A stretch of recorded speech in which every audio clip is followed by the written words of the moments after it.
Hi, everyone. Happy Wednesday. Thanks so much for joining us here at Napa Valley Wine Academy for our study hall this Wednesday. Glad to have you back with us. Want to say hello to everyone. Go ahead and, if you have the opportunity, put into the comment section where you're tuning in from. It's always great to see where everyone is joining us from. Today, last week we had a great study hall with Anna Sorvino on Piemonte. Today is all about tasting practice, and I have one of my business partners with me here today, Peter Marks, and one of the owners of Napa Valley Wine Academy. Peter, how are you?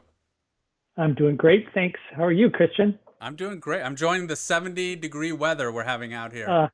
Uh, I actually haven't been out since I picked up this morning's paper. So All right, right all after right. this, I'll make a trip outside. See how it's You, going. Yeah, it is officially spring, and it's beautiful here in the Napa Valley. it is. This is my favorite time of year. Everything's green, beautiful mustard.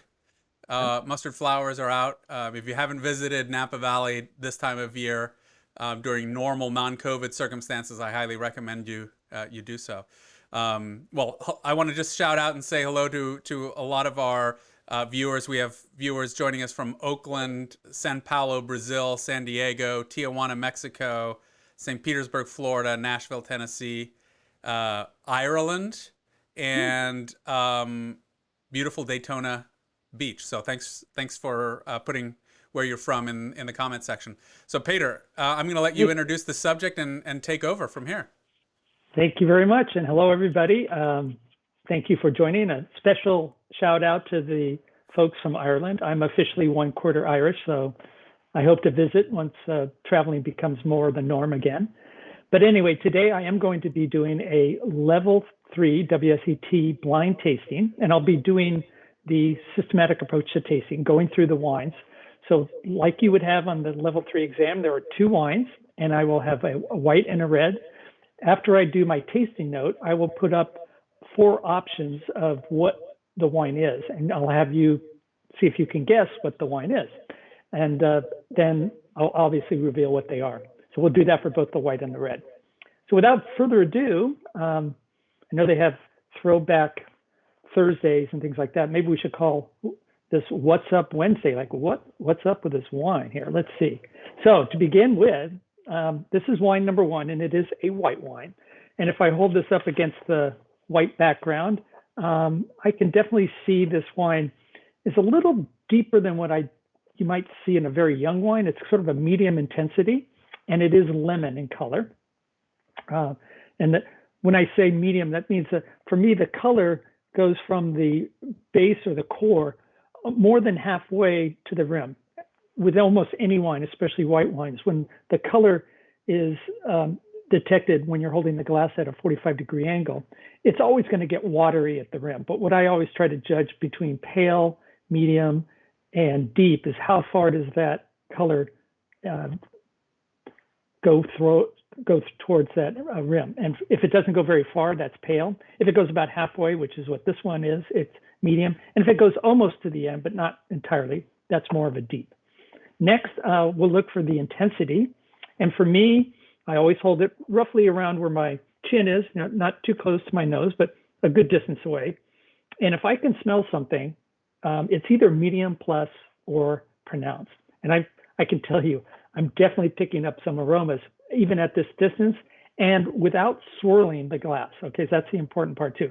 Holding it at a distance from your nose and not swirling the glass. And when I do that, as I said, it's either medium plus or pronounced. So next question I ask myself is, how many aromas can I perceive at this distance without swirling? And if I get a cornucopia, let's say a whole number of different descriptors, then I would call that pronounced. If I can only pick up one or two, maybe just citrus, but can't really define it any further, that would be medium plus. And certainly with this wine, I am picking up a lot of lemon. I'm picking up lime. I'm picking up a nutty toastiness. I'm getting floral notes, quite a bit from just holding it at this distance. So already I'm going to call this pronounced based on the number of different aromas that I can perceive.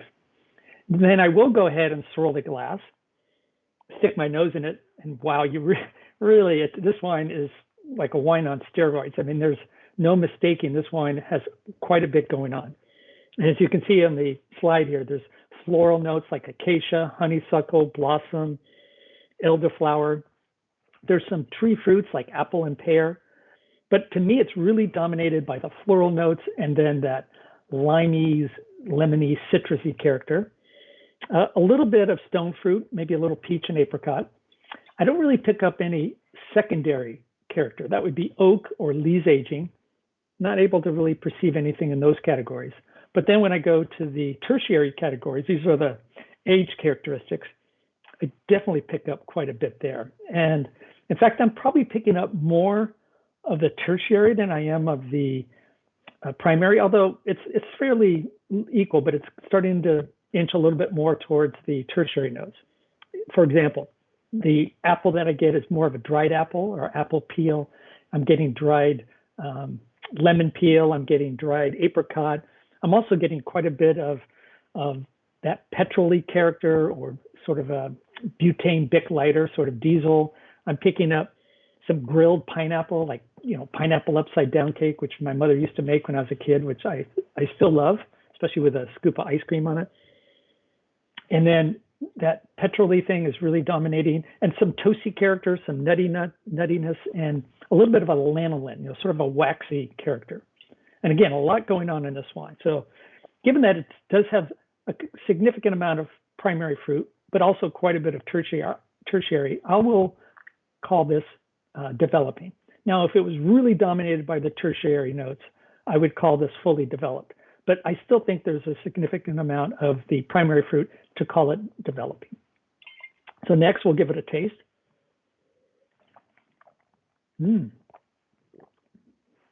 Wow.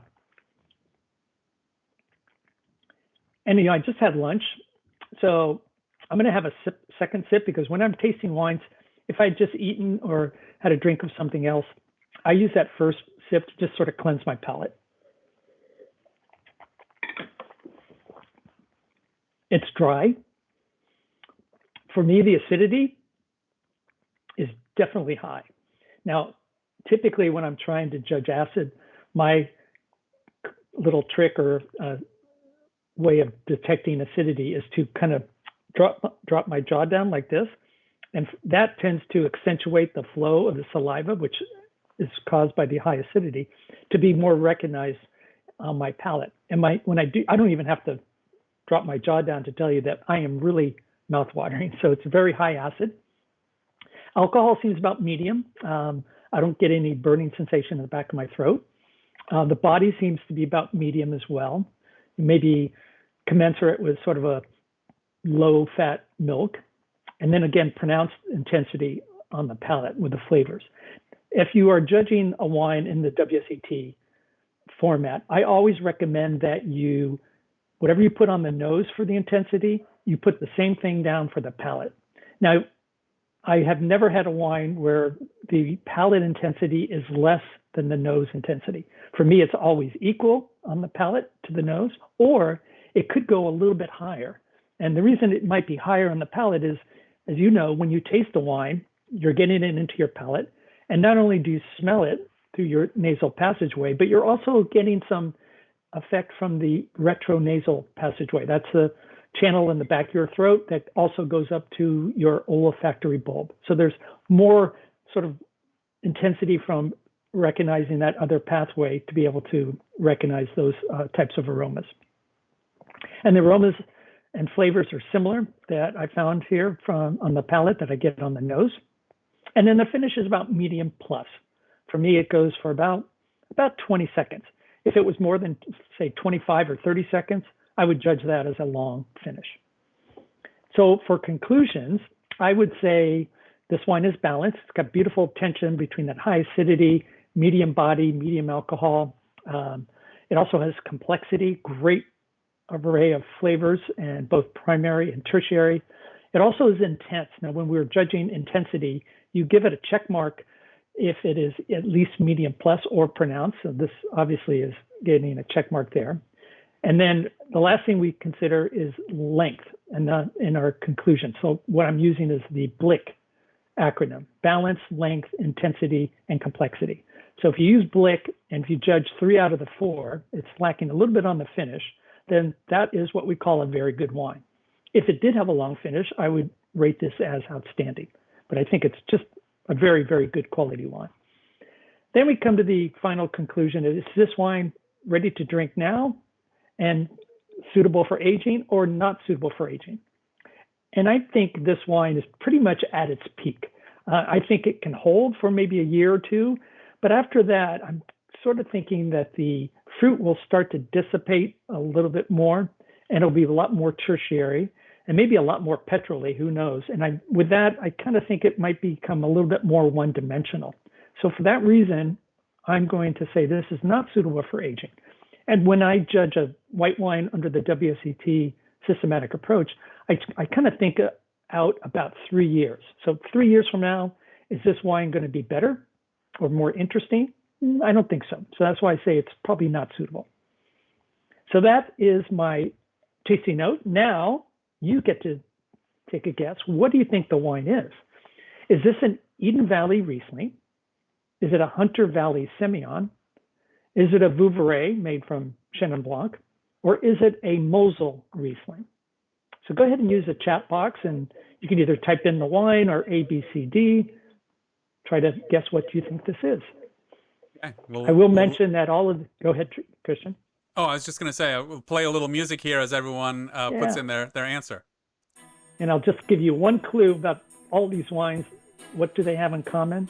They all have high acidity, and that's something that this wine has. So there's a little bit of a challenge in deciding which of those high acid wines is this. So take a guess. Okay, as the music's playing, lock in your answers. I see a lot of answers coming in. Here's some really good guesses. We'll call them guesses for now until we reveal. I'm going to go back and enjoy another sip.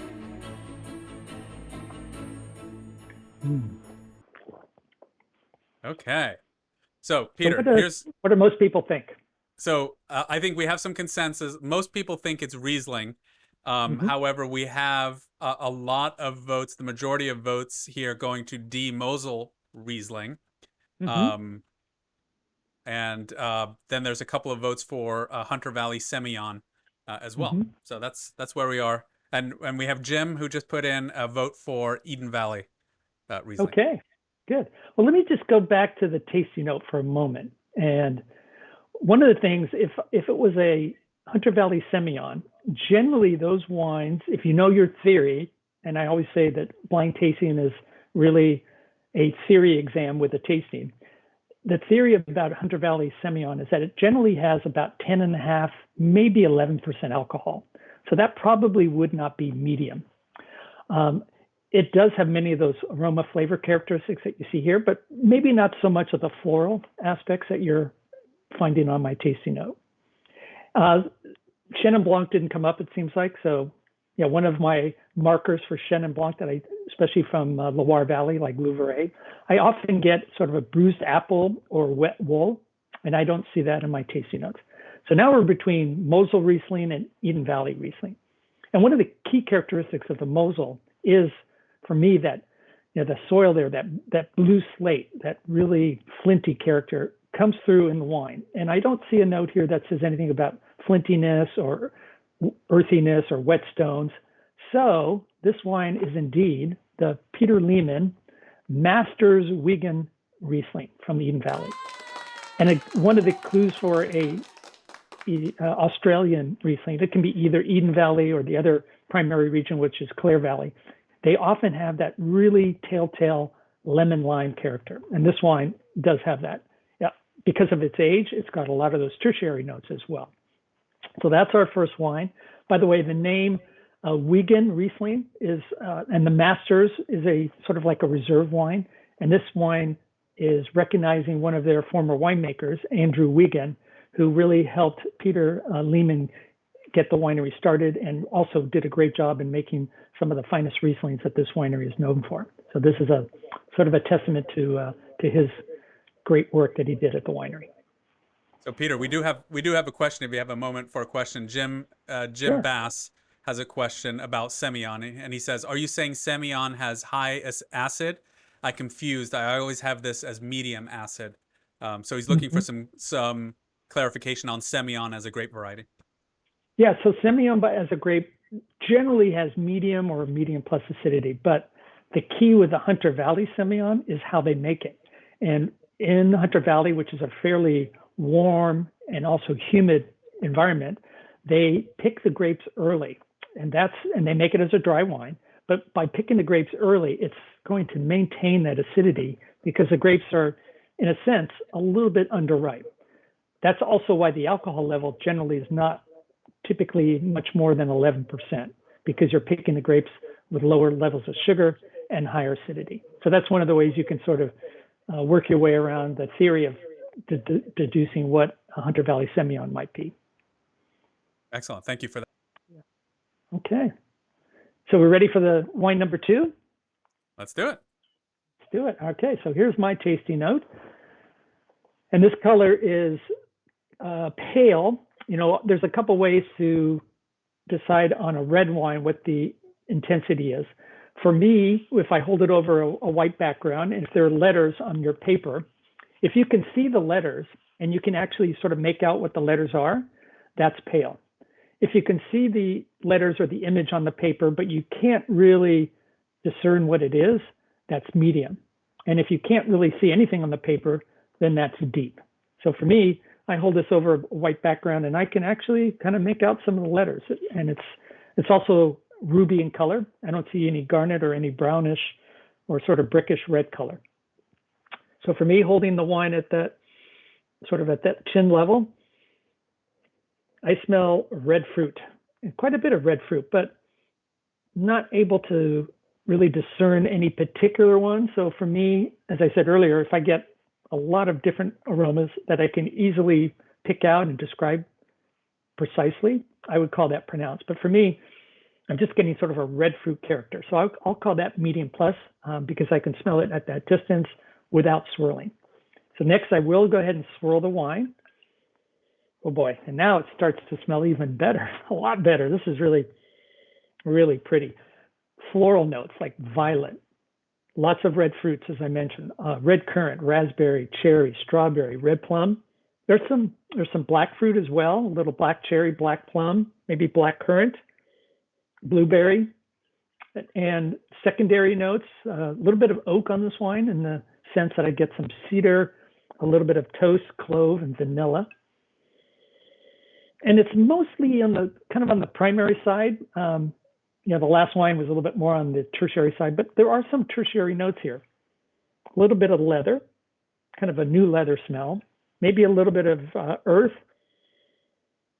slightly dried red fruit, maybe a little dried cherry or dried cranberry, kind of that fall wet leaves when the leaves start to fall and it gets a nice first rain of the season on those leaves. It's sort of a savoriness. You know, this is not what I would call a fruit bomb. It's more kind of savory and, again, earthy. So with those second tertiary notes as well as the primary, I'm going to call this developing in its development stage. So on the palate,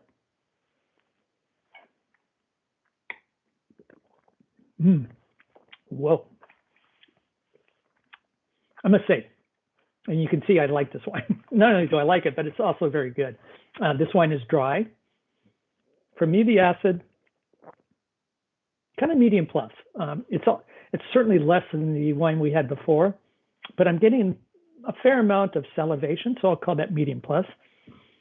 For tannins, there's many ways to detect tannin on your palate. I know everybody has different ways of doing that, just like you might have a different technique for detecting acidity and alcohol. But for me, I kind of leave the tongue and the salivation to judge acid, where tannin I get more up in the gums or roof of my mouth. And I sort of as I swirl it around and I make sure I coat the upper palate of my mouth, I tend to see, how far does that tannin sort of spread across the top of my palate. And if it goes all the way across, that's high. If it only goes a short amount, that's light. And if it's sort of in between, that's medium. And that's where I am with this wine, sort of medium on the tannin. For you, you might find tannin more approachable or more easy to detect on your tongue or maybe on the side of your gums or something like that. But do something. This is something you can do on your own and practice to figure out what technique works best for you, because we're all different. As far as body, kind of medium body, medium alcohol, medium plus intensity, again, for the aromas as well as the flavors. And then the flavors tend to be the same. Let me just confirm my opinion on that. I really just wanted another sip, actually. Yeah, that's good. And then the finish. Wow. When I first tasted this wine, I was kind of thinking, yeah, it's probably medium plus. And then I walked away and started doing something, and then, 2 minutes later, I was still tasting it. So I went back and changed it to or long. And when you're writing a tasting note, in the exam, you can only pick one answer. But the person who's proctoring your exam or who's going to mark your exam can actually, in two places on the tasting note, they can have two options that would apply as a correct answer. So here, I would have awarded a mark for medium plus or long on the finish. And if we use BLIC, the balance, length, intensity, and complexity acronym, so this wine is definitely balanced, beautiful balance between the acid, the well-integrated tannins, which, by the way, are quite, I call them velvety tannins. They're also, the alcohol is not too high or too low, good body, lots of complexity. The intensity is medium plus, so we give it a check mark on the intensity. And then the finish, if you judge it as long, would give you all 4 positives on the BLIC formula, which would give that an outstanding.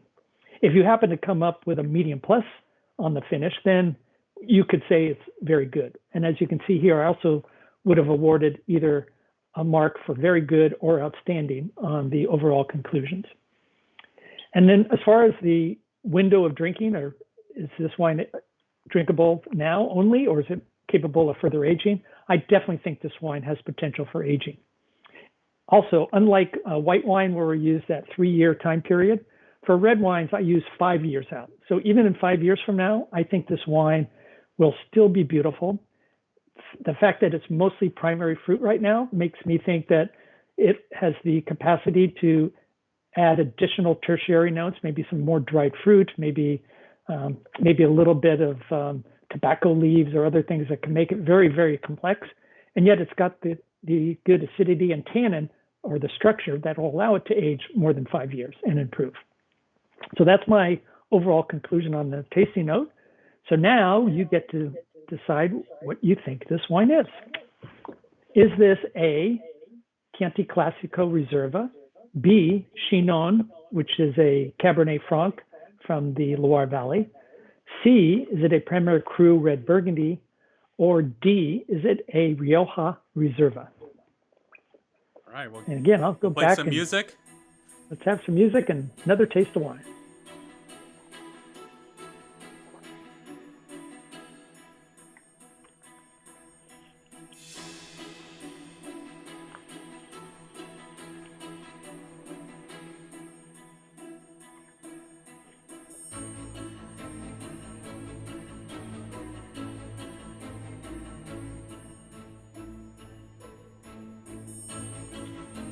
How the answers looking so far, Christian? They're coming in. So we have votes so far for Chianti, Chinon, Premier. Let's see. Do we have a C? Yes, we have for Burgundy as well, and for Rioja. Looks like the majority here are voting D as their answer. D and C seem to be the front runners right now. Okay. Sounds good. So let's. I think we're ready to reveal. Most people have locked in their answers. Great. So let me first tell you what I think. Chianti Classico Reserva. If you remember this, go back. Well, there it is. I'll tell you what it is. It's the Premier Cru Red Burgundy. This is a Gevrey Premier Cru. The vineyard is Le Grand Bourg, and the producer is Domaine Ragot. Now, and it's a 2017, which was a great vintage in Burgundy. And I can't tell you, if you have the opportunity to pick up some wines from that year, do yourself a favor and go out and buy them. The nice thing about Gevrey, it's an appellation in the Côte Chalonnais, which is south of the Côte de Nuits and the Côte de Beaune. And because of that, it's just doesn't get the respect that the wines, especially from the Côte de Nuits and Côte de Beaune, get. The value of these wines, though, is considerable when you consider their price quality ratio. And this wine retails, I think on wine.com, I saw it for about $36, $37 a bottle. And that's a lot less expensive than many Pinot Noirs from other parts of the world. So I think this is a great, great value. This wine, by the way, the Givry, tends to be a wine that has a nice sort of feminine character. It's not as, another appellation in that area is Mercurey in the Côte Chalonnais. They tend to be a little bit more structured and more sturdy. The Givry is just a beautiful, well-balanced wine. Also, this, for those of you who like a little bit of history, King Henry XIV, this is one of his favorite types of wines from this appellation of Givry, because apparently one of his mistresses was born in Givry, in this village. So why not like the wine? Now, why would it not be a Chianti Classico Reserva?